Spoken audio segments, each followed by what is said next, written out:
कोकणातील प्रत्येक अपडेट जाणून घेण्यासाठी आजच माझे कोकणच्या सोशल मीडिया प्लॅटफॉर्मला लाईक, फॉलो आणि सबस्क्राईब करा। खेड खारी मार्गावरील देवणे पुलाखाली नारंगी नदीपात्रात एका बंद पिशवीतून रक्त वाहत असल्याचे काही स्थानिकांच्या निदर्शनास आले। या प्रकारामुळे परिसरात तात्काळ खळबळ उडाली। यापूर्वी याच ठिकाणी गोवंश प्राण्यांचे अवशेष आढळले असल्याने नागरिकांमध्ये सुरुवातीला भीती आणि संशयाचे वातावरण निर्माण झाले।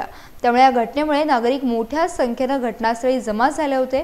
माहिती मिळताच खेड पोलीस स्टेशनचे निरीक्षक सचिन अहिरे आपल्या पथकासह तात्काळ देवणे पुलाखाली पोहोचले। पोलिसांनी सावधगिरीने त्या पिशवीची तपासणी केली। तपासणीत पिशवीत एक लहान मृत रेडकू असल्याचे निष्पन्न झाले। प्राथमिक तपासात कोणीतरी मृत जनावरांची विल्हेवाट लावण्यासाठी त्याला नदीपात्रात फेकले असावे असे समोर आले। पोलिसांनी वस्तुस्थिती स्पष्ट केल्यानंतर नागरिकांचा गैरसमज दूर झाला।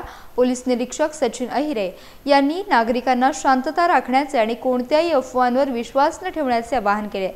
सध्या मृत रेडकूचे अवशेष शवविच्छेदनासाठी पशुवैद्यकीय दवाखान्यात पाठवण्यात आले आहेत।